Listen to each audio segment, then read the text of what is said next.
What's up, everybody? Welcome to Lambo Plays Podcast, episode 111.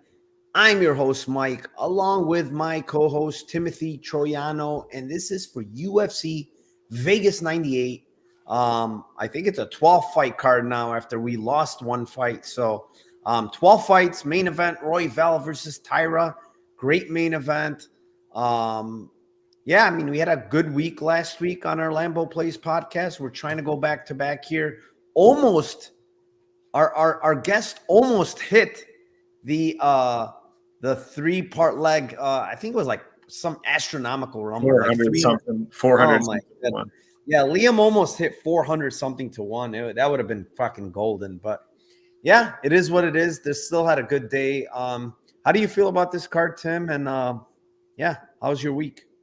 Week's going good. Yeah, last week we were fire again. We had 7 Lambos last week. The week prior we had 6. So let's keep the heater going, man. I think this card's good. I like getting back in the apex. You get a little bit more violent fights, and should be awesome. Yeah, looking forward to this week's card. I'll be at the Apex next week, so I'm going to be in attendance for Hernandez versus Pereira. I can't wait for that. Let me go over to my chat and shout them out first. Eric Betts Fights, what is up, my man? He wants to declare that we shall get the money this weekend, and he has spoken. Mushroom, how are you doing, my man? Want to make a bet? Hey, fellas, let's crush this card. Thank you for joining us. There will be blood. Let's win some money. Small cage. Yeah, that's what Tim said. Match predictions. SA says, Narco, missed the DWS breakdown in the week, but we are back. Let's get to the pay window. Yeah, I didn't really do one on YouTube. I just did it on Spaces. I didn't have time. Jewish Better, what is up? We almost had, yeah, the Liam Lambo, we're going to call it. The Liam Lambo almost hit last week. That was insane. What else do we have here? Jackie Blaine, I killed it last week. Much respect, gents. Thank you for everything you do, and smash the like. Join the Discord, or else what are you even doing? I appreciate you, my man. Das Files, let's go Lambos. Thank you, man. Azure Blue, we are ready. Smash the likes for the best live stream ever. I appreciate you. Thank you very much. Dixon, what's up, my man? Hello, Narco and Tim. Hello, my lovey-doveys. Trap Lord, so many live dogs. I feel like we say so many live dogs every week, and every freaking favorite continues to win in 2024. Parachuter, Narco Cop, don't copy Maddie Betts picks. Work harder. Huh?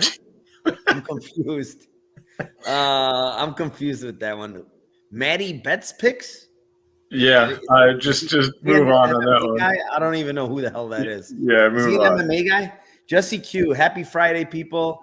MMA Crypto King, what's up, family? Lamborghini type of money this week. I'm going for it. Let's cast some method of victory parlays. That would be nice. Alex, Bop, Drake MMA, let's effing go. Bill Norman, let's get that money. Poetan the Bronx. Oh, that's a nice name. Need a Lambo, vroom, vroom. Jay, what is up, my friend? DA07.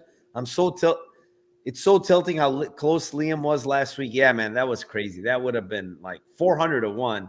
That's the biggest one ever, for sure. 400 yeah, to 1. I happily round robin those last week, so I hit the 2. I didn't. Brian, what is up, my man? Let's get it, boys. Chronic Combat Conversations. Let's effing go. Thank you for joining, my man. Elijah, let's effing go. Felipe, what is up, my man? Bloom Dog, what's up, my friend? Let's cash those tickets, like you say. Taira is the truth, Nick. Yep, we'll talk about that later. Sujit said, here to build my 2K parlay. Almost hit it last week. Lost to Pennington as the last leg, dude. Pennington got freaking robbed. I'm still upset from last week. The Great Cornholio. No, he's in the hiding today, Great Cornholio. Carlos De Leon, what is up, my man? MB says, are there any stats on the new gloves? I think someone put them out, actually. Someone put out the stats. It's significantly higher decision compared to KO in the previous. But you have to remember, it's only since, is it June, I believe they started the new gloves? So it's only a short span. It's hard to say just because it's not enough of a sample size. But yeah, it's definitely KOs have gone down. Decisions have gone up. So It's crazy though, because like Contender Series, they're getting KOs everywhere. Contender everywhere. Series do not wear the same gloves. That makes a lot of sense. That makes a lot of sense. They don't wear the same gloves. I know. I'm pretty sure Contender Series do not wear the same gloves. So, anyways, let's start it out. We don't need a 2-hour podcast here. We're gonna run through this pretty quick, Tim. First fight of the night. It isn't a flyweight division. It is the 7-0 Clayton Carpenter versus the 17-1 Lucas Roacha, and this one's yours. Yeah, I'll be quick with this one. I did not like the grappling and the mistakes on the ground that Lucas Roacha makes. He seems to have to like ass pull a lot of his fights where he's losing until he's winning. And I think Clayton Carpenter's got good wrestling, good jiu-jitsu. I think he's got holes in his game when it comes to striking, and he can be hittable at times.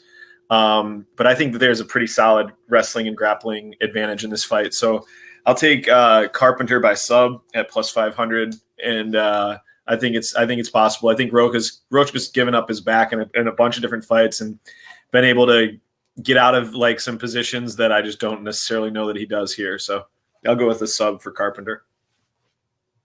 All right, that makes sense. I do think Carpenter is going to be much stronger than Roacha. I think he's the better jiu-jitsu guy, the better wrestler.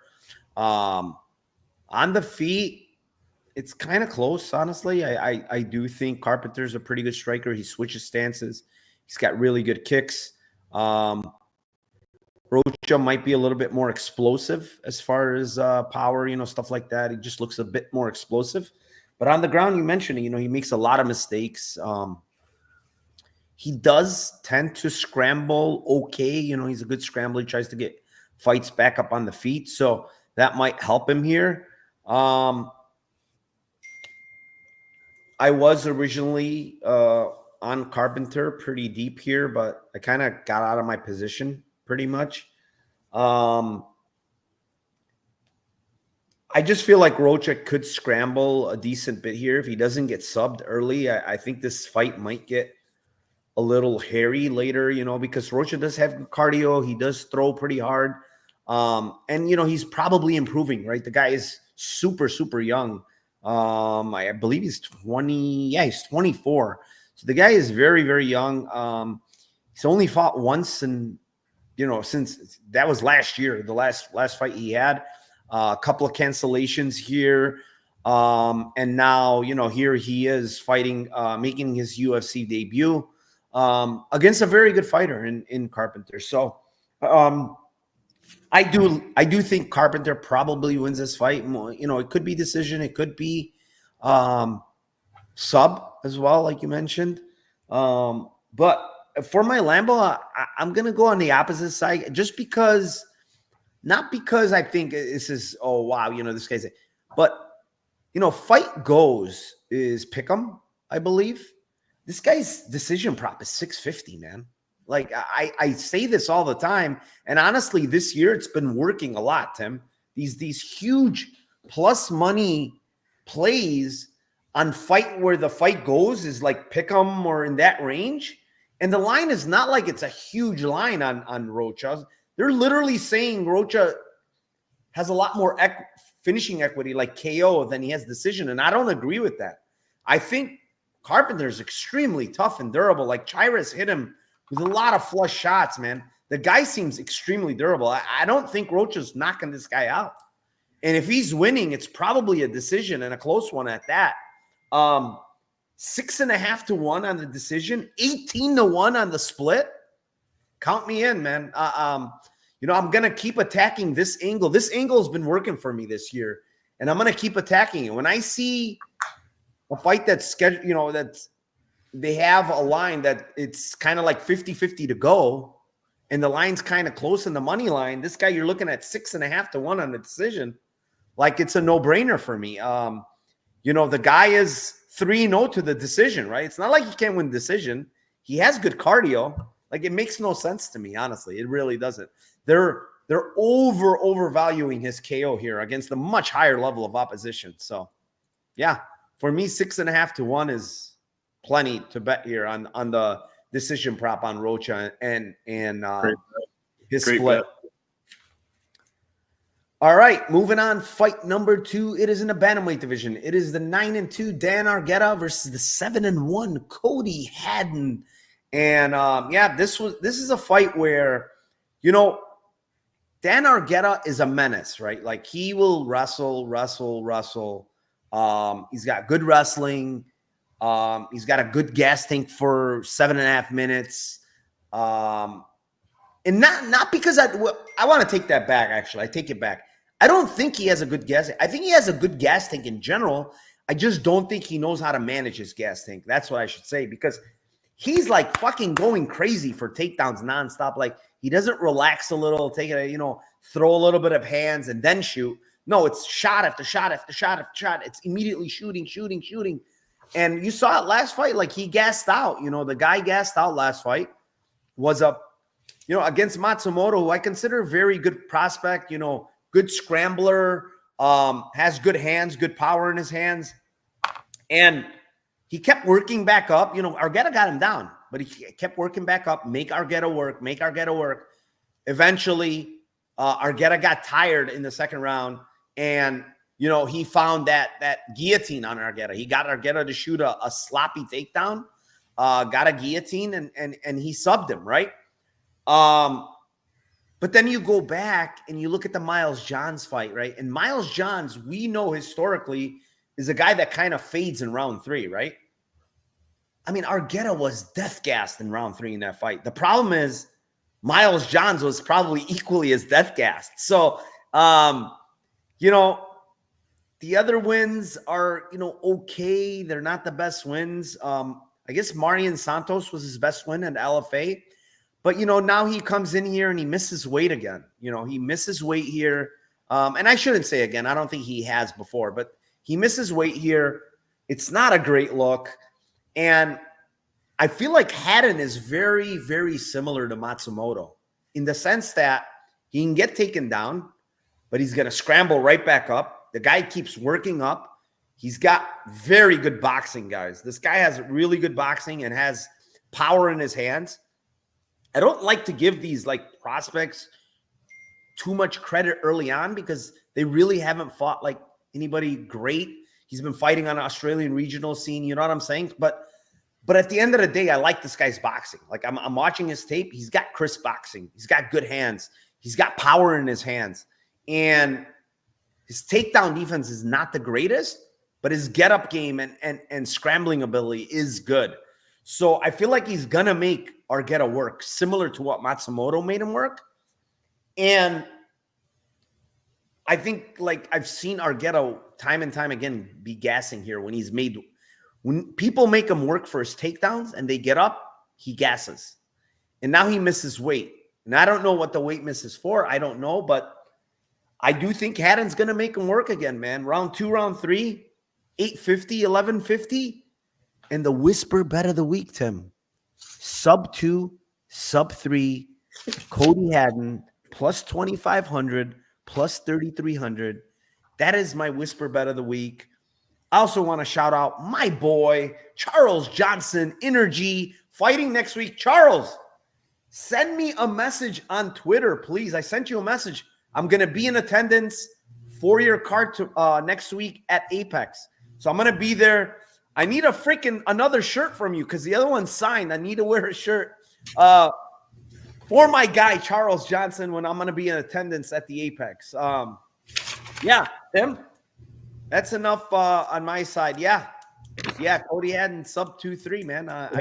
Yeah, it seems like, it's kind of like almost a system play when you have anybody that has any grappling at all, goes for front chokes and has cardio versus Dan at this point. I was nodding my head when you said the Matsumoto. I was going to say the exact same thing.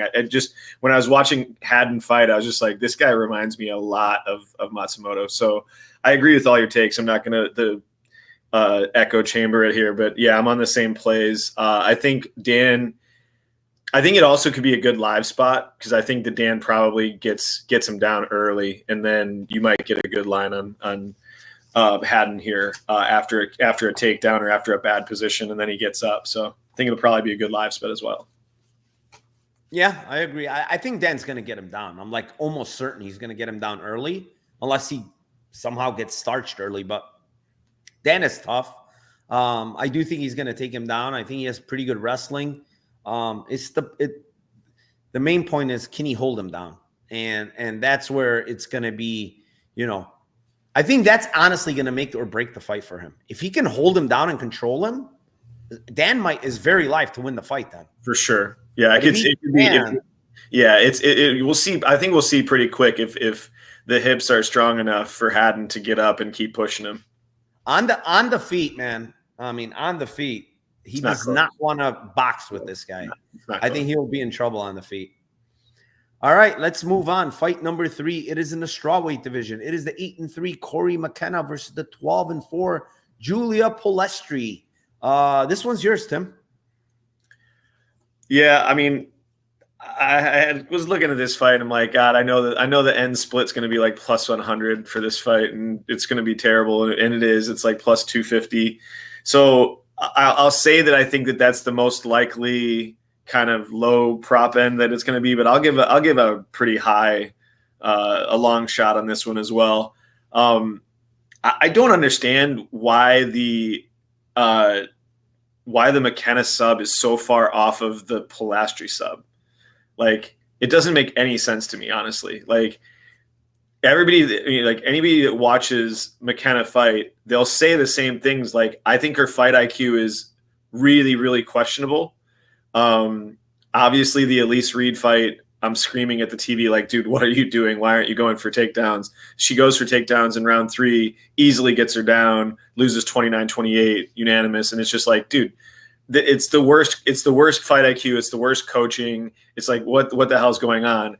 And then the next fight IQ question I have is like, she going into the fight with Amarim, and she's like saying before the fight, she's like, oh yeah, I'm going to grapple with her. Like, what the fuck are you doing? Like, you have to be a moron if you go into those fights with those strategies and like those tactics to try to get your game on. It's like, so I question her mentality, but that being said, it's just like she wants to grapple. Like in this fight, she's got alligator arms, so it's like there's no question that she's going to want to grapple here. Pestry has been grappled by multiple fighters. I think people think that like because she fought Josephine Knudsen and was able to get good positions on her on the ground, that's like her style. It's not her style. Like she's kind of like a brawler, and she like just goes really big and throws bigger shots. She's going to have much more power on the feet. She's probably got a little bit less process in striking, but it's not like McKenna can like jab and like get into range easily like with the alligator arms. So I think McKenna's got to grapple here. She's going to cage push. She's going to try to get her down, and they're hanging like sub for McKenna at 18-1. And I'm waiting for FanDuel to put it out. I think we might see like 20-1 on FanDuel. So I just think that's stupid. Like she obviously has grappling ability. She's subbed people before. She likes that style. She was able to stay safe against Kay Hansen. Like I think her grappling is much better than 18-1 for a sub. And anytime you're putting that kind of line in the WMMA, it's just like, even if it's like a striker, I'll be like, fights usually hit the ground at some point in WMMA, and then it's a question of like who's going to make the mistakes and who's a little bit more physical. And I think it's possible that McKenna could get a sub here, and 18-1 seems pretty wide. Yeah, I mean, I've heard a lot of people on that line, McKenna sub, and I guess I understand it. She's gonna grapple. She's gonna get on top. I think she's a brown belt, if I'm not mistaken. But like, she had like Reed. She was on top of Reed for a bunch. She couldn't really she never even sniffed a sub there. And then the Hansen fight, I guess she got out grappled there. Like I feel like people are underrating Pestry a bit with the jiu-jitsu and the grappling, in my opinion. I've seen her get taken down, but like she works back up almost right away.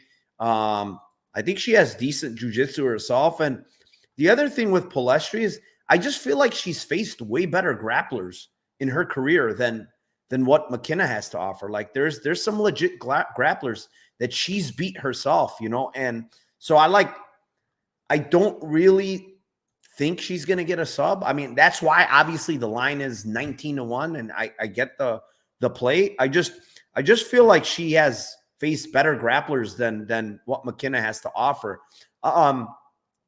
What I like with Pestry is like she throws, like she's a mean girl, man. Like she has very good clinch work. We saw her against Knudsen in a fight that I think was very close, honestly. I know that it said unanimous decision. That fight was extremely close, and I think she took that fight on short notice against Knudsen. She looked good in that fight. She got Knudsen down a bunch, and Knudsen's kind of hard to get down in that when you clinch with this girl because she's so strong. But Pestry got her down. Pestry was landing on her on the feet, man. I think she busted her nose open. She throws with a lot of power, and McKenna's there to be hit a lot on the feet, man. If this is standing, and if she's stuffing takedowns, she's gonna probably be landing pretty hard shots on McKenna on the feet. And I went with KO here because it's 11-1, I do think she's the much better striker of the two. I do think she has more power of the two. Now, again, this is straw weight. Is KO going to happen? Most likely not. But 11-1, if this fight is not on the mat a lot, I do think that Pestry could possibly hurt her, maybe even KO her. But Pestry to me has power in her hands, man. Like she's not like these other chicks that McKenna has faced. McKenna's facing these girls, Amram is Will Smith, Granger, Elise Reed, not much power, Kay Hansen. None of these girls crack like Pestry. So KO here, 11-1 for me. But again, I get the 19. You know what's crazy is Pestry's sub is way less than McKenna. That should tell you something, though. Honestly, what is that telling you if she's like 3 times less than what McKenna's sub is? Yeah, I honestly, I don't get it. It should be way closer. I'm not saying that she's not a better grappler. I'm just saying like we'll see about like that whole concept. I think she's a brown belt too. They're both brown belts. I don't think it's like but she doesn't proactively grapple. Yeah, it's just a question. It's just it's just a question of like we'll see in the fight immediately. Like, what the question I put out a question. I'm like, what happens if Pestry takes her down and she's on top of her? That's what I'm saying. We'll see who's more. I'm kind of curious, like, what would happen in that scenario? I don't know. Well, Kay Hansen got her down twice, and it was the same. It was similar. Like I would rate Kay Hansen's jiu-jitsu. It's a little bit like flashier, and she goes for kind of some stupid shit. But it's I'd say it's like equal level, at least equal, maybe better than Pestry's from just like offensive jiu-jitsu. Yeah, it's KO rate is very low for women's MMA, but still 11-1 is still less than 13%, and a girl that's the better striker and hits harder. So. It is low. 13% is, pretty damn fucking low, but it is women's strawweight. How many knockouts? And probably I would guess 13% historic KO rate. I bet half of those are ground and pound or stuff like that. It's not even like on the feet. Who did I pick for KO? Pestry. Definitely not McKenna. That's for damn sure. All right, let's move on. Fight number 4. It is in the heavyweight division. It is the 5-3 junior Tafa versus the 4-0 Sean Sheriff. And I will kick this one off. Late replacement Sean Sheriff. I think he's from either Syndicate or Extreme Couture. I'm not sure. One of those gyms. But, I watched this guy's tape. There's not a lot, right? They're just like a couple of fights. They're all ending in round 1. None of the guys are really hitting him back. Like, this guy is just throwing everything into every punch and kick. And I'll tell you right now, I'm almost certain this guy is round 1 or bust. Like, he doesn't get the KO in 1, he's done. He's toast. So I played his KO 1 just because it's 8-1 on Bet Rivers. And to me, that doesn't make sense for a guy that chucks very hard. He's going to go for it. It's short notice. He's probably going to go for it even more because it's short notice, right? He kind of, honestly, at weigh-ins, he looked like a slop compared to his other photos. Like he was kind of jacked a little bit in the other ones, but he looked kind of out of shape for this one. So I just feel like he's gonna go for it in round one. It's 8-1, and then I'm gonna play Tafa actually round two. Tim, it's 7-1 on DK. And then I'm going to sprinkle round three as well, because I'm not going to do this only round two shit again and pay for it. So they're all going to be 0.1 units, small bets, but 8-1, 7-1, and 18-1. You know, the 8-1 is on Sheriff KO1. The other two are on Tafa KO2-3. So yeah. What do you like here, Tim? I like yours way more than I like mine. I got like 9 seconds of tape on Sheriff, to be honest. I saw one fight of his, and it seemed like it was against like a 105-year-old dude that he killed in 9 seconds. So I honestly don't know enough about the guy. I don't disagree with you that he probably super short notice. He's probably going to do what you said. He's probably going to do the go for everything and then die. But I mean, I don't know anything about him. And then Tafa's had every fight but one finish. So I'm going to go completely anti what I think I should do here and go GTD at plus 600 and split at plus 1800, just for the fact of I want to lose a bet. I don't want to call this one. I have no confidence whatsoever in it.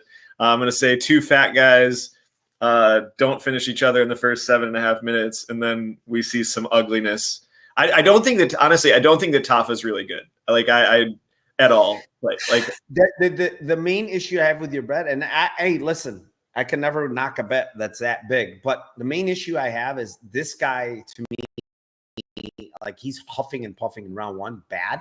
Yeah. In the regionals. And honestly, you could say whatever you want about Tafa. His cardio is pretty good. And that's the issue I have with the bet. It's not like if I saw two guys completely death gassing in round one, and I said, oh, you know what? They probably get sloppy and they might go. But Tafa, even in that Usman fight where he got grapple fucked like crazy, he still almost knocked out Usman in round three. He went for it. Like, so that's the issue I have, the biggest issue. And this guy has no cardio, man. I'm telling you, he has no cardio. Yeah. He doesn't know how to control himself. He really doesn't know how to control himself. And the one thing I will say, I have to say it actually, his actual leg kicks are insanely hard. Like, and Tafa, we know, doesn't check any of them. So he might land like 2 or 3 huge ones early. And let's see how Tafa reacts. Because he didn't react well against what's his name? Who's the guy that hit him with a couple of leg kicks and it was over? Oh, yeah. It was the Brazilian dude. Yeah, I know. Rogerio de Lima. Yeah.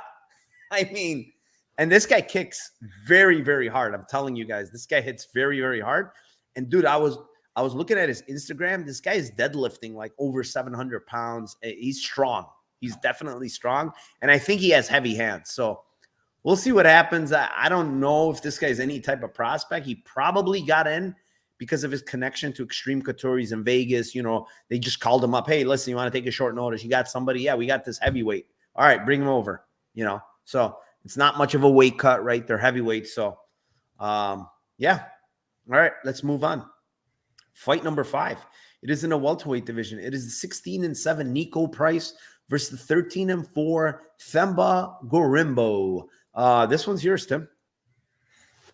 Yeah, I was going back and forth. I think Themba can beat him any which way. I think this is a tough one to call. It just depends on what he wants to do and how aggressive he fights in this one. So, I think Nico Price is cooked. I think this just in, actually. Nico Price's wife just had another child. So he's got another baby just now. I just heard about it. She actually just now had a second baby. So he's got now 12 kids now after that. So in the last 30 seconds. I feel like Tembo, I kind of lean like Tembo inside the distance. It's a shitty number, but I'm going to go with round 1 and round 2, plus 410, plus 550. I could see it being late, but I think it's just like if he goes hard at him early, I just think that he could kill him easily. I think he could sub him. I think he could KO him. Really, just pick your poison with it. So I instead of trying to go for a method, I'll just take finishing him in the first 10 minutes.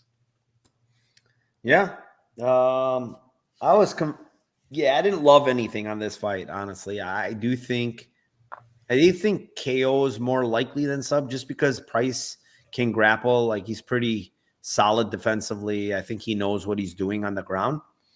And kind of Themba has shown that he's had a lot of like people grounded and stuff. He's not very good with his submissions, honestly. Doesn't seem like he's very skilled with them.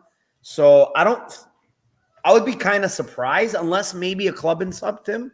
But I do think he can. I still think that Price is extremely chinny. And I do think Themba can KO him, honestly. It's 225. It's not the best line, but to use Toyota Corolla, I really don't have much else on this fight. I think Themba wins easily. If you ask me, I think it's an easy fight. It's kind of one that the UFC, think about it, man. They given him this guy. Like, look at Themba's. Like, they really they're dying to build this guy up, man. Like, they're dying. I mean, they were absolutely giving him the worst of the worst at 170. There's no doubt in my mind. They're like giving him, hey, Pete Rodriguez, Takashi Sato, fucking Ramiz Brahimaj off of God knows how long layoff, and now shot Price. Come on, man. They're definitely trying to build this guy up, and this is just another stepping stone for him. Did he look good against Brahimaj? No, he didn't look great. But honestly, I think Brahimaj probably has more to offer than Price at this point. Like, he probably does. So, I think it's Themba KO. The Nico Price, like the concept where people are talking about, he looked good against Morono. It's like, dude, Morono was coming in like on like a week's notice and looked like he was totally meat sweats and mouth breathing after like 4 minutes of that fight. Like, he was just completely gassed through the whole fight. He said it on his I heard his interview. He's like it was a terrible, terrible weight cut. And not only was the weight cut terrible, he goes, the rehydration process was even worse. He couldn't rehydrate. And he said when he was in the back warming up for the fight, he was getting tired. He said, I was getting tired at warm-ups, and I knew I was in big trouble in this fight. He goes, I knew I was going to gas. And, historically, this guy has a lot of big sample. This guy doesn't gas like that. You know what I'm saying? So it was obviously a red flag, and he came out, and it was a short notice fight, like you said, and whatever. Yeah, but Nico Price, man, he's not it. What's up, my guy Liam? My guy Liam in the house. We almost hit that 400 to 1, Liam. You almost hit it. All right, let's move on. Fight number 6. It is in the featherweight division. It is the 14-6 Jonathan Pierce versus the 18-5 Pat Sabatini, and I guess this is a grappler's delight, if you want to call it that. The two guys that mainly grapple, but is Pierce that stupid that he's going to grapple here? I mean, I guess it's possible, but I mean, I don't think it's smart, honestly. Sabatini, very, very good on the ground, very skilled fighter on the ground. Sabatini's problem is his chin, but listening to Pierce's interview, he wants nothing to do with the grappling. That's basically what his interview, he's saying. He's like, I know the guy is chinny. He says that. He goes, I know the guy's chinny. I know he can't strike, so I'm going to stand and strike with him. And he says, I know he's going to try to take me to the ground. So it had to be very stupid of him to fucking grapple here, right? Not because I don't think he could take Sabatini down, but he's going to lock with Sabatini on the ground. And looking at Pierce's other fights, he makes a shit ton of mistakes on the ground. He's losing position, trying to jump the back, loses position there. Look at what he did.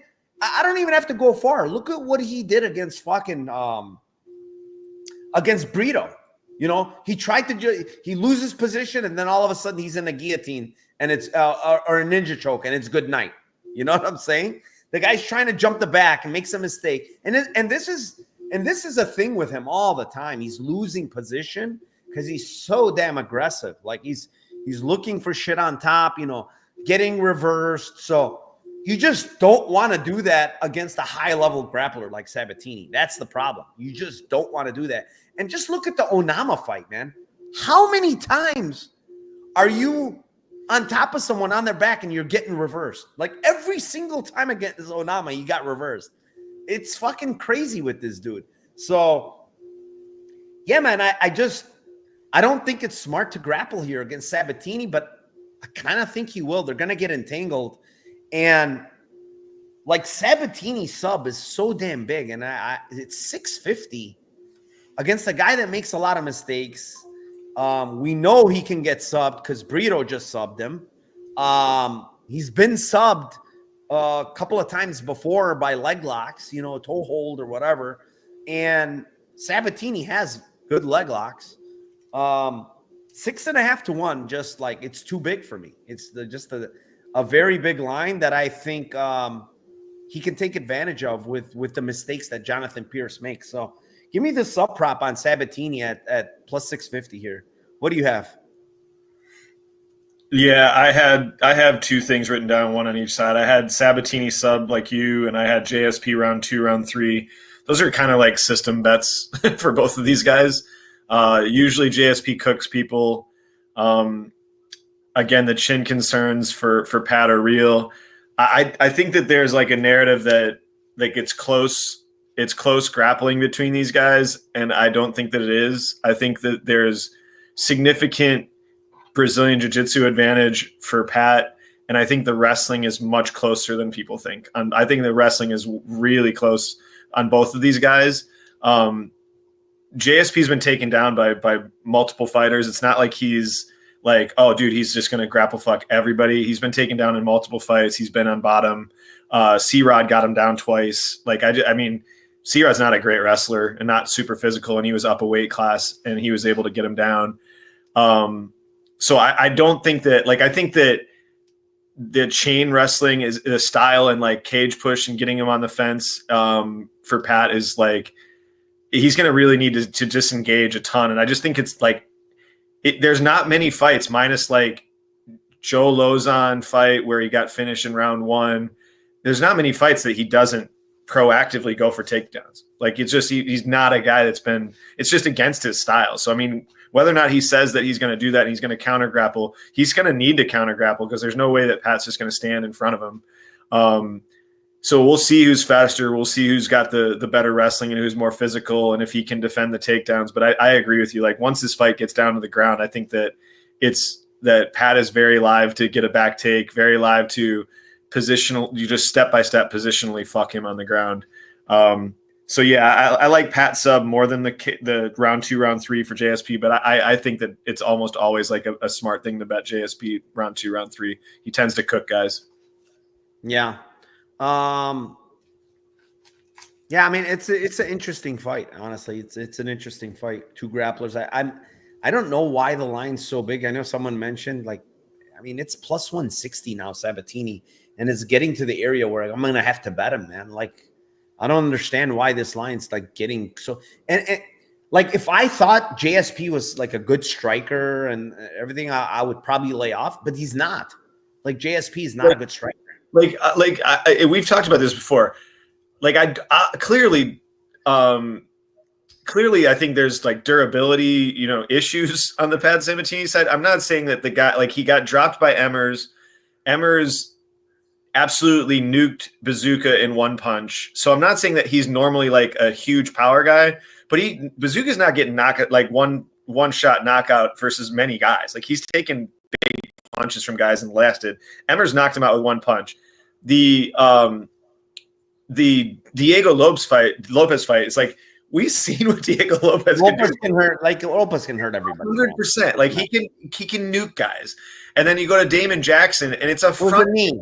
Exactly, like a knee or a front kick that's perfect. Like lands. You know what I'm saying? Like it's just I don't know. I'm not saying that it's like he's super. I'm not ready to say he's super chinny. I think he's gotten bonked, like legit bonked by guys. And yeah, I just don't know that JSP.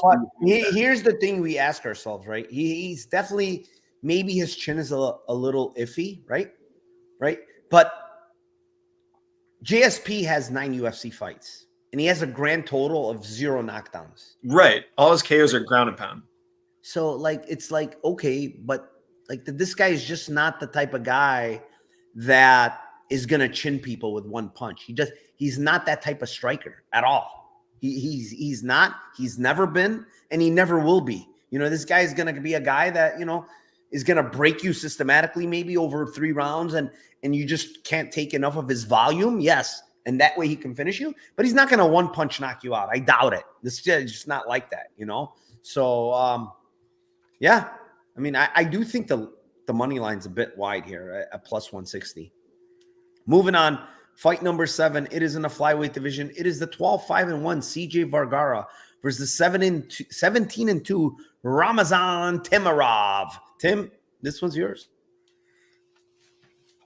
Man, I might be way off on my Ramazan Timorov evaluation here. We'll see in a few fights.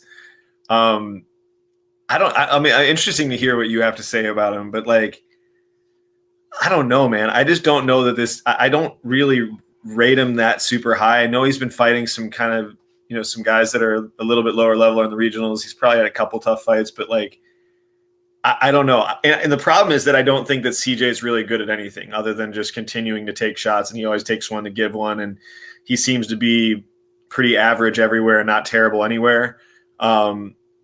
Has pretty much a good gas tank to be able to fight for 15 minutes. So like, that's his strengths. So I think it's a really good live spot potentially on CJ. To me, it's like, it just seems like it's an overhand right and spinning kicks.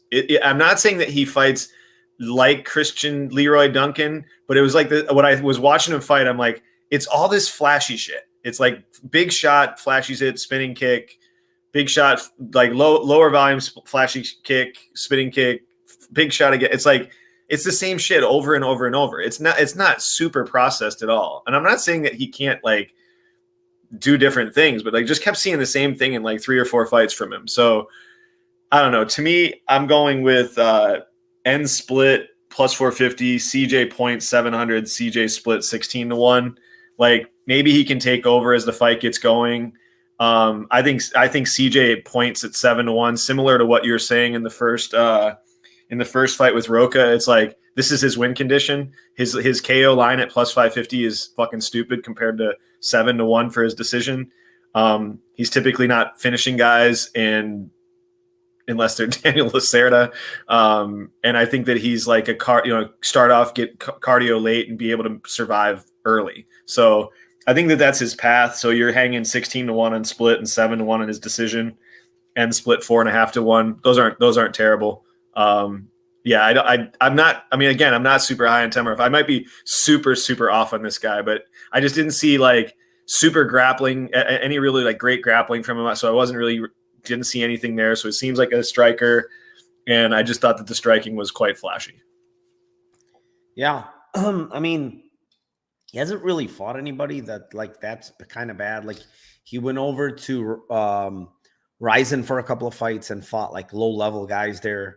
I mean, he did his thing. He knocked them out, but you know, the last fight he got wobbled a little, maybe off balance or whatever, and then he caught the guy as well. One thing I will say is he's going to be much faster than Vergara. You know, he likes to skirt the cage a lot, you know, skirt, and then just absolutely explode into his shots, whether it's a spinning back kick to the body, a spinning hook kick, a big overhand right followed by a looping fucking huge left hook. The guy is looking to take your head off. That's one thing I know for a fact. And I do think the guy hits extremely hard. He's going to be faster. He's going to be more explosive. I think he has most of the finishing equity from these two guys, right? But, you know, technically speaking, is he a good striker? No. Is he a good grappler? No. Does he get taken down a lot on the regionals? Yes. He scrambles back up. I'll give him that. Like, he's so like explosive and strong. He gets right back. I mean, he gets it back up for the most part, right? And Vergara is not going to grapple. Let's not kid ourselves. I don't think he's shot a single takedown in the UFC. So he's not grappling. And I kind of feel like that's the problem, like in this fight, because Vergara really doesn't hit hard. Like he's attritionally finishing guys when they're gassing. And this guy shows a very good gas tank. That's the problem I have. When you're exploding into your shots like the way he is, Tim, and constantly moving and circling and exploding, you'd expect the guy to get tired later. And this fucker does not get tired. And, you know, look at his body. What do you think he's doing?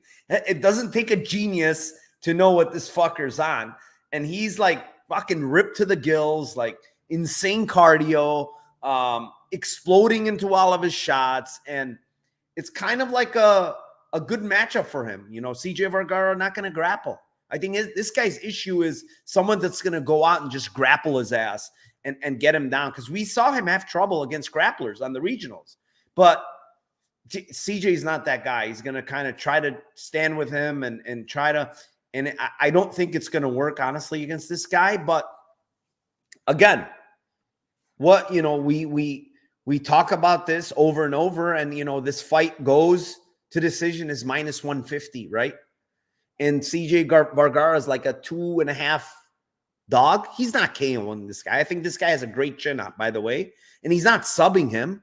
So how is he going to win? How's CJ Vergara? Yeah, he probably wins some kind of close decision. You know, it's 7-1. This fight is minus 150 to GTD. So anytime you're going to give me, you know, these big plus money numbers on decision and the fight's slated to go that way, I'm just going to auto bet it. You know, do I think he wins here? No, I think Timorov wins. But I will say Timorov is very low volume. So if he's not landing those big flashy shots, he could just get out-volumed here. And he fights backpedaling too. What? He fights off of his back foot. He backpedals a lot. He fights off of the. I will say I did tell. I was talking to Sean, and I'm like, for some reason, the last couple of fights at Ryzen, he's been on the front foot a lot. I didn't see that at all in the other tape. He's just like running, explode, running, explode. It's like. He's such a weird fighter, but he is explosive, and I will give him that. And he hits hard. So, you know, maybe just those little moments might win him rounds, but you never know, dude. Judges nowadays are out of their mind. So who knows? Yeah, my play is Vergara by decision at plus 700. Moving on, fight number 8. It is in the welterweight division. It is the 17-5 Daniel Rodriguez versus a 24-10 Alex Morono. I will kick this one off. I'm taking Morono decision, Morono split. That's just the 2 bets I'm betting. Plus 300 by decision, plus 900 by split. I think this fight goes at a very high clip. It's going to be a 15-minute kickboxing match, in my opinion. And, you know, I bet Morono. This is my only money line bet. At plus 170, I don't know, what is he now? It's a little higher, 185 now. Shit, I should have waited. 180. And part of the reason why is I think people are overestimating what happened last fight with Morono, short notice against Price. He talked about how tough the weight cut was. He came in way overweight on a short week, and his rehydration process was horrible. He said when he was warming up in the back, he was already gassing. Warming up. That's how bad his rehydration process was. And you could see after round 1, you know, he clearly won round 1, but he was gassed. And fucking out of all people, Price was like grappling and 5 takedowns. Can you imagine that? He won the fight via grappling. And you know, it was a bad look. And I'm here to say it, you know, but you know, people are overestimated Daniel Rodriguez's last showing against Gastelum. Like, Gastelum came into the fight, won, fat as shit, overweight, looked like he didn't even train. He had staff prior to the fight. It was mentioned, like, he had staff, so he fought with staff, and he still won the fight, though. That's the thing. He still won the fight against D-Rod. And when you look at D-Rod, you know, he's a good striker. He has good volume, everything like that. But go back and look at like the Dalby fight and guys that are movers, guys that are light on their feet and they're bouncing around. He has a hard time tracking those guys down to land his volume. And I think Morono's that guy. He's bouncing around a lot. He's not staying right in front of you to hit him. And I think the movement is going to give D-Rod trouble. And I think Morono is going to be in and out a lot faster than D-Rod is. I also think, honestly, D-Rod is more washed than Morono is at this point. You know, Morono's 34. This guy's 37. He's going to turn 38. Like, yeah, I just like Morono here. Morono decision 300. Morono split plus 900 for me. Yeah, and split, I'd add to that plus 350. I think the fight goes. I think both these guys are kind of washed. And, like, I think that the thing that I would say I agree with most with what you said is just the style of Morono is just not – he's not ever setting his feet. Even when he's, like, striking, that's why he doesn't, like hurt a lot of these guys and are able to finish them. Like, he might be able to hurt them, but he's not able to finish guys because he's never sitting down on his punches. Like, he's just constantly just jumping up and down on his toes and getting in and out on his strikes. So, yeah, that's only thing I would add would be the end split, but I like the points as well and the split for Morono. Yeah, Morono full camp for sure. And look at the weigh-ins, man. He looked much different. Yeah, he was a bag of milk last fight. It's on a full camp. Yeah, I mean, I don't know, man. People are, I think, a little over-exaggerating that last fight, but we'll see. Maybe I'm wrong. Moving on. Fight number 9. It is in the lightweight division. It is the 21-2-1 Grant Dawson versus the 16-3 Tafa Garcia. Tim, that one's yours. Yeah, to me, this was like the easiest click. I've already made this bet. I made it as soon as they set out the props for this fight on FanDuel. I mean, it was just like the simplest click in the world. Like, Grant Dawson it was plus 420. Now it's plus 400 by sub is like an auto bet. I understand. I think the reason why they're doing that is because Rafa has never been finished in a fight. He also has never faced anybody that's nearly as good a grappler as Grant Dawson. Rafa's gotten taken down by significantly worse wrestlers. And I just think that this is going to be a situation where he also doesn't he's not going to Joe Selecki this and hold guard. Like, Rafa's going to try to get up. He's going to make mistakes. And then you start talking about like one of the most elite back takers and guys that just process subs guys and gets like step by step gets into mount and just dominant positions and has just very, very good strength, very good top game, super, super heavy on top.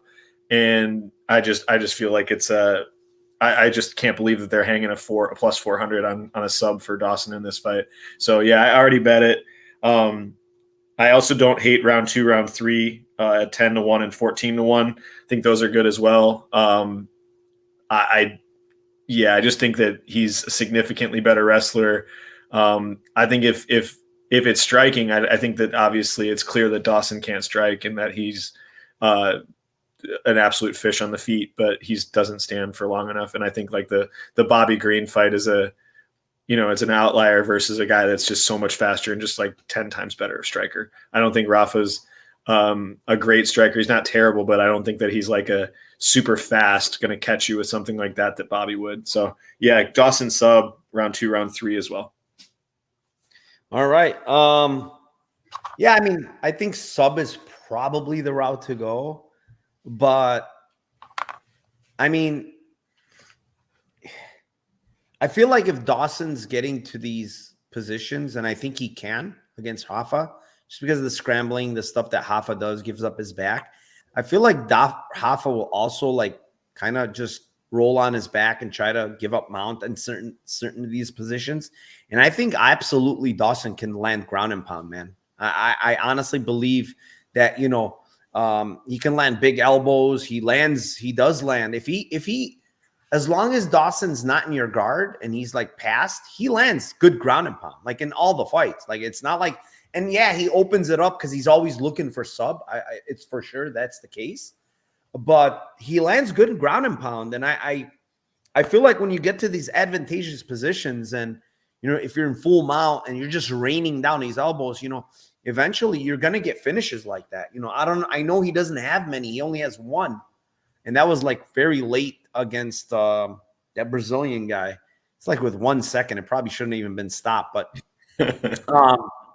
I mean, I'm looking at these Dawson KO 2 and 3 numbers, man. It's 35-1 and 48-1. It's like, I might hit these. You know, these are very, very tempting to me. So, yeah, man. I mean, they're just huge numbers for KO 2 and 3, and it could even be a cut stoppage. I feel like, you know, those vicious elbows can result in some kind of cut stoppage. It's probably sub if he ends it, like you said. But I mean, I've seen. I mean, which one of those fights was Tafa like fucking bleeding all over the place? There was one fight where he was cut bad. Can't remember which one it was, but like, I do think that, you know, he can fucking bust him up with elbows and just terrorize him if he's on top, you know, and yeah, most likely it's probably sub, but these numbers, man, 35-1 and 48-1. Yeah, Jewish Better and I were talking about this exact same thing. He's in the chat talking about it. Like, he was mentioning the exact same thing in DMs, and he makes a good point with Money Moicano. It's like, forever Moicano was never KOing anybody, and his last two fights, he's positionally fucking guys on the ground. And like Benoit Saint Denis is not an easy guy to do that to. And the other thing I want to mention is the fact that, you know, Joe Solecki is different. Like, this guy is just going to play off his back. He's going to hold guard. It's completely different than what Tafa's going to do. Tafa's going to try to stand. Totally. He's probably going to give up his back, which is the worst position. But I feel like when he gives up his back, he might just turn and say, fuck it, just get me in the mount, because he knows how dangerous Dawson is when he has your back, right? The thing is, if he has your back and the body triangle in, good luck getting out. You're kind of screwed. So I would think, like, if he gave up his back and he'd be like, this guy got his back and put the hooks in, he'd probably be like, you know, turn over and just fuck it, get me in the mount, you know, and then that's when possibly, you know, the ground and pound can be live. But it's just big numbers, man. 35-1, 48-1. When I know most likely he's going to get to these advantageous positions, I'm going to take a sprinkle on it. Moving on, fight number 10. It is in the welterweight division. It is the 23-10 Chidi Njokuani versus the 23-9 Jared Gooden. And I honestly thought I was going to play Njokuani because Gooden defensively is very bad. He gets hit a lot. He's got a good chin, don't get me wrong, but your chin only lasts so much, you know. But then I'm looking at Njokuani, right? And yes, did he go 3 rounds last fight? Sure. His cardio looked better? Sure.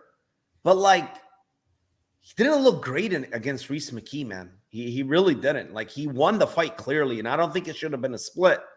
But he didn't look great. He's getting stalled on the fence a lot by Reese McKee, who's kind of a noodle. You know, Reese McKee has no power in his hands whatsoever, so he doesn't even have to worry about what's coming back to him. He chopped Reese McKee's leg off, which, let me tell you, he throws hard leg kicks, but so does Gooden. And Gooden doesn't throw many of them, but he throws hard leg kicks. And Chidi doesn't like to get kicked. So I just feel like this might get hairy, man.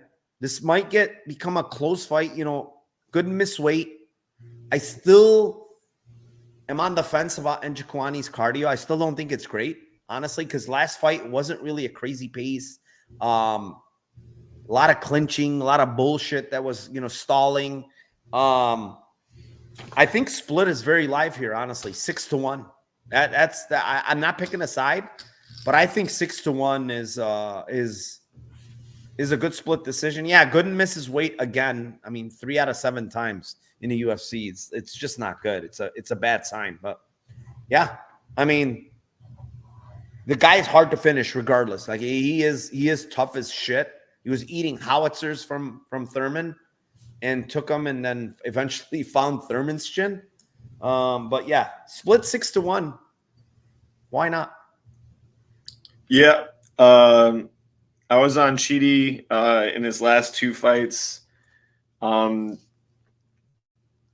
feel like it's just like the last fight we had Reese, and we had like a crazy decision line for him against Reese. It was like 7 or 8-1, I think, if I remember right. They learned their lessons. The books learn their lessons. Like, I think he's like 8-2 in decisions. So I just think that was a misstep by them So yeah, I mean, to me, had Oleg Zajac the last time versus him. I've just had good betting with Chidi fights. Like I think he's better. I think his like cardio is he's got like hookah cardio. Like he seems to be on the hookah a little bit here. Just way just bigger than Gooden. Just gigantic size difference from here. It's going to be Gooden's going to really need to get into range. It's going to be hard. So to me, I'm with you on this. I think it's probably the first 7.5 minutes are Chidi staying at range, being able to mess him up. If it gets to a clinch, he could probably do some damage as well. Gooden's going to need to get in a range. Gooden's volume is never crazy high. So probably think that there's also an advantage on the volume side for Chidi. So yeah, I had end split, Chidi points, Chidi split, 6-1. It's like 2 plus 260 for Chidi points and 9-1 on Chidi split. But I like the Chidi the end split the best just to cover both sides at 6-1. I think pretty stupid line. Was expecting like plus 450. Dixon likes sub 2.3. Like, can I interest you in sub 2.3? I don't know if he can get. And Kuani is hard to take down. Honestly, I don't think it's that easy. And Gooden just doesn't grapple, man. Give me a fucking break. I know. Probably has to grapple here. He should grapple. It's the easiest path. I just don't think they both can be taken down. I think both of them have like not great wrestling. They're not going to grapple. I don't think they're going to grapple. I think Gooden is going to try. I just don't think he's going to have success. But it was a club and sub. Like he club and sub tournament. It wasn't. Oh yeah, the tournament one was club and sub. It wasn't like he took him down. Yeah. Yeah. I don't think he. Yeah. All right. Let's move on. Fight number 11. It is in the middleweight division. It is a 20-9 Brad Tavares versus the 17-6 Jung Park. And Tim, I have bad news. What is that? I can't give anybody anything on this freaking fight. Fucking split is 330. I'm not touching that. I mean, that's really the only play. Look at these plays on these guys. Like Park's gonna sub him? No. Park's gonna KO him? I highly doubt it. Like, is the other guy gonna do anything? I highly doubt it. Like, this fight's probably going GTD, and these GTD lines are awful. I'm not gonna tell anybody to play those. You might, if you like one side or the other, just play their damn money line. I would say at this point, Yeah, I mean, this is a complete pass. I'm not going to give people anything on this fucking fight. That's horrific when it comes to props. Just not something that nothing there that I like. Absolutely nothing. What do you like here, Tim? It's funny that you said that because I was going to start off mine by saying I don't think this hits, but like I had written down Park KO 2-3 at plus 800, Park 410 on KO, but it's just not a good line. Those aren't good lines. Like, he's typically just jabbing guys. He's going to be faster. He's going to have a better jab. I think Tavares is super washed at this point. I don't think that the sub is live for Park because he's probably not going to get a takedown. Probably will go like 1 for 6 on 0 for 6 on takedown attempts, or maybe he gets one takedown and then Tavares is instantly back up. Yeah, I don't think like the wrestling. It's not even like the wrestling on Junling Park is that good either. So, realistically, the only thing that I think that is actually like even saying that like the end split when you said is like it's plus 330. It's a terrible line, but it's like the only thing that I think could hit. Like it's the only like actual Lambo that I think is live in this fight. I think GTD is super. It's just way higher percentage, and like Lambo parlay wise, I was thinking that like kind of like a safe plus number is like a Park by decision. I think that that's the most likely outcome here is a Park decision, but yeah, I mean, I just think it's probably end split would be the only like really live thing that I think could happen. Yeah, I mean, some people are saying Tavares split. Yeah, if you like, if you think the fight goes to split, yeah, that's it's like 8 or 9-1. Even that 8-1 is like, oh god, it's so shitty for a straight split decision on one side. It's like a women's MMA type of split, right? 8-1. Yeah. That's what you get. It's not the best, but yeah. I mean, Tavares' decision, I guess, 265. If you think that's the side, it's a little bit, then it's like $1 more than his money line. Maybe that's a side. I mean, plus 265, but really not much else, honestly. Is FanDuel gonna open up these fucking props, or are they gonna just fuck around? They have for everyone except for like 3 or 4 fights. No, they don't have for fucking 5 of them, bro. Is it 5? Okay.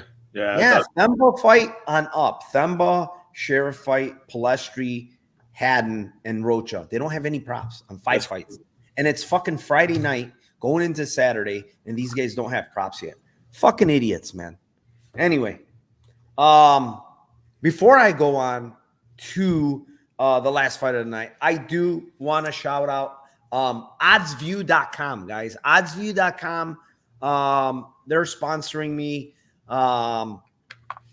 Basically what it is it's a live betting platform where it basically looks like a freaking chart, like a trading chart, and it shows all the live lines on every book in your state, props, alts, everything on there.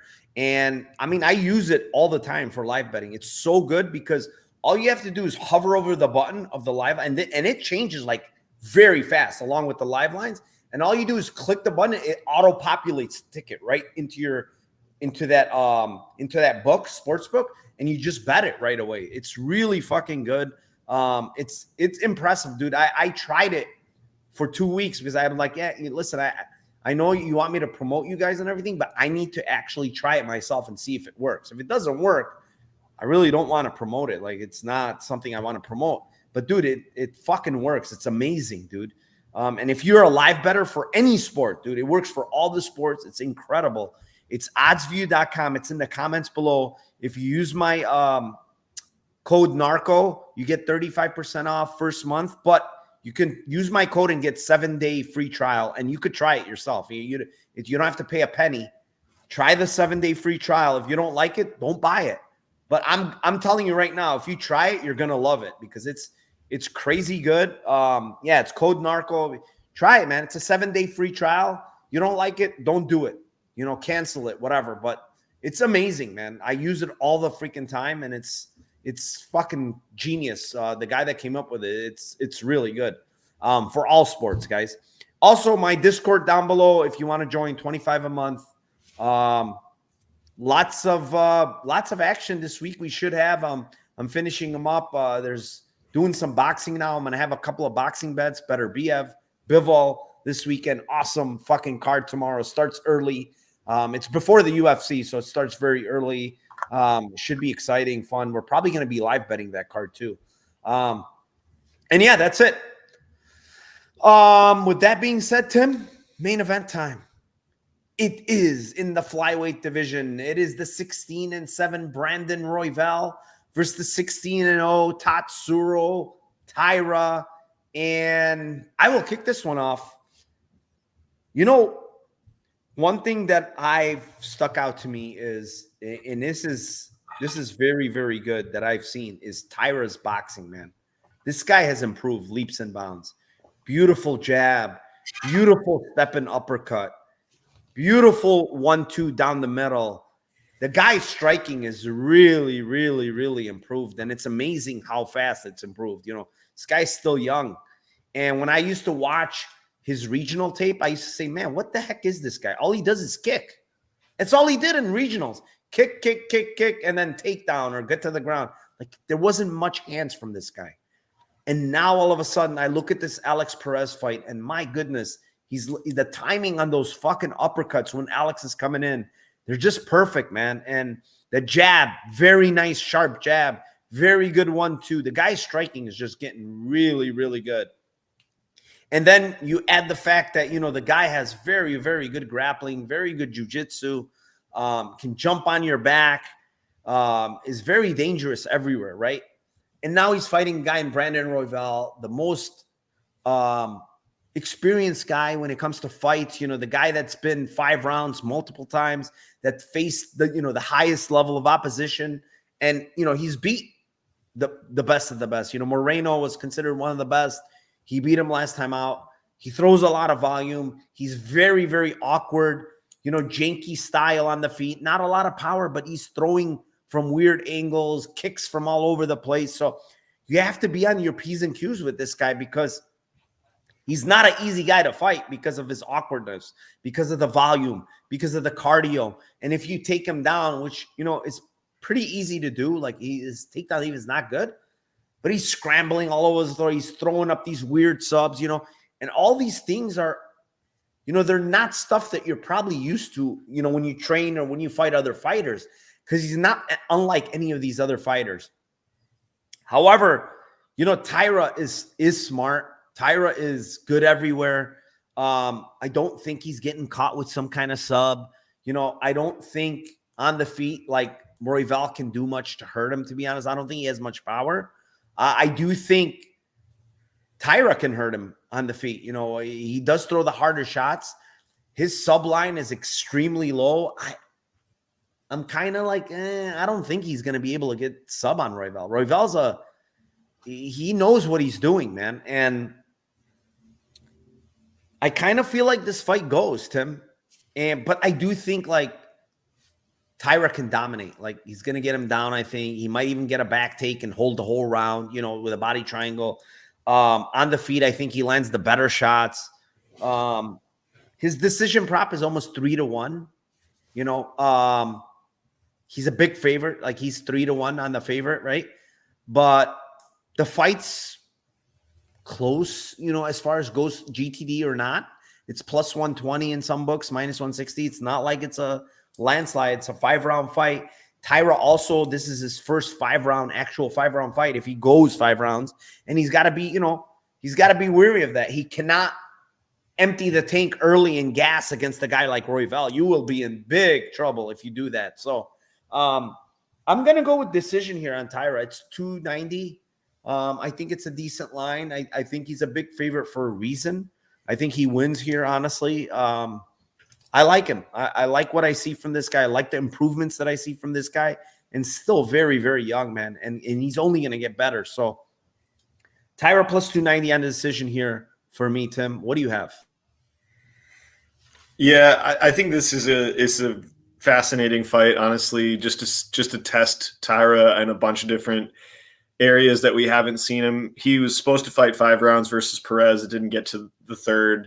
I do want to see with his style what's going to happen with just the chaotic style of Royval and just how he just constantly pushes and makes you just work. Even Pantoja, the last time he fought him, you could just see how fucking tired he was in rounds 4 and 5, having to continually rinse and repeat these takedowns and get him down. He wanted nothing to do with striking with him. I like 2 props in this one. I like end split plus 550.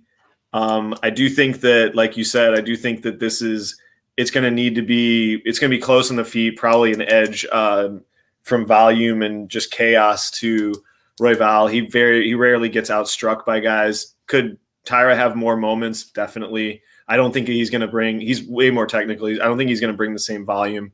And I do think the takedowns are, here's the thing about the takedowns. I think that it's both a combination of, like, I think Royval's takedown defense isn't great, clearly, but I don't think that, like, Taira's wrestling is, like, super elite either, though. So I think that he can get him down. I don't think it's going to be like Pantoja taking him down, though. I don't think it's going to be as easy. So I do think takedowns will be there. I do think back takes will be there because Royval's never going to just sit there and allow you to just hold. He's not just going to hold guard. He's going to fish for subs. I think that's going to allow Taira to advance in positions. So I like it. I like the end split plus 550. I don't hate the Taira sub 234 at plus 310, but I'll go with the end split. The reason why I don't hate the Taira sub 234 is I just think that if he does get a back take, there is probably a 30% chance that he could get a sub. I just think that I don't think it's super, super live, but I do think he's got good chokes, good process when he's going for that. It's just a question of how aggressive Royval is in just defending, or if he's actually trying to get out of positions. Yeah, I mean, I just feel like it's so crazy how low the sub prop is compared to when he fought what's his name? Who? Come on, I would have to assume that fucking Pantoja is a better grappler than Taira, like submission grappler. And that's, I mean, it's an assumption, but I'm pretty sure it's a good assumption. All that top time, all those positions, and he couldn't sub him. He subbed him, the first time out, but Royval's gotten better and better and better, and it's just the guy's sneaky, man. He's hard to sub. I mean, when I watched the fight back, he wasn't really going for many subs in that in their second fight. He was just he was really positional and trying to get the back. Do you know why? Because he didn't want to lose his position. Yeah, because he's such a good scrambler. Like, this guy's going to scramble and he's going to just get up when you try to attack him, the first time he got him, the first time was very weird the way he got him too. It's like just kind of like a sneaky way of, the guy just, it looked like he was gassing and then all of a sudden, boom, gets a rear naked choke and it was over. I mean, Taira can get him. Don't get me wrong. I just think the line's crazy low. Like, I think you're right on the points. It's like plus 145. My goodness. Yeah, points should be KO. I'd rather take his KO 750 than the sub. Yeah, I think that you're right though on the points being the most value and the most likely with the value. All right, time for the Lambo Parlay. Thank you to 384 live viewers. Appreciate you guys. Thank you very much for being here on a Friday night with us. I will start off here with the Lambo Parlay, Tim. For me, it's not yet there. You could use it. I guess you could do it on other books, but I'm waiting for it on fucking FanDuel. But I'm going to play the Haden 2-3 with the Taira decision. So basically, Haden round 2 with Taira decision and Haden round 3, Taira decision. It should give you, if I'm looking at this correctly, let me see here. Go ahead, Tim. Give yours, and then I'll tell you what it should be roughly. Okay. Yeah. I got Grant, Dawson, and Pat Sabatini by sub plus 3,400. And if you want to get greasy, add Junyun Park by decision, and it's 85-1. Yeah, it's going to be 36-1 and 46-1. So if you do round 2, it's 36-1. If you do round 3, it's 46-1. What's yours? Sorry, Tim. Grant Dawson sub, Pat Sabatini sub, 34-1. If you want to get greasy, add Junyun Park by decision at 80. It makes it 85-1. All right. That's it, gentlemen. Hour 18 minutes, not bad. Thank you to everybody that's here. Appreciate all the support from everyone. Again, the links are down below for my Discord, for oddsview.com. Check it out, guys. 7 days, free trial. Check out my Discord. We're going to print tomorrow on live bets. I'm telling you guys. I think there's a lot of live spots on this card, by the way. A ton. So that's why I don't have many pre-flop bets here. I think live betting here is the kind of the way to go here, man. I think it's a good live betting card, and let's see what we're gonna get with boxing. I'm gonna have for sure like 2 bets already. I'm just finishing up tape on a couple of the fights, but yeah. Thank you again to everybody in chat. Appreciate you guys. Good luck tomorrow. Narco, paste the links in the chat now so we can go straight from here. But the link for what? Odds View? I think so, yeah. There. Well, actually, hold on. And then use my code NARCO. And then you can get free 7-day trial. If you decide to get it, 35% off first month. Dude, it's crazy. I wish I could take a screenshot of what it looks like.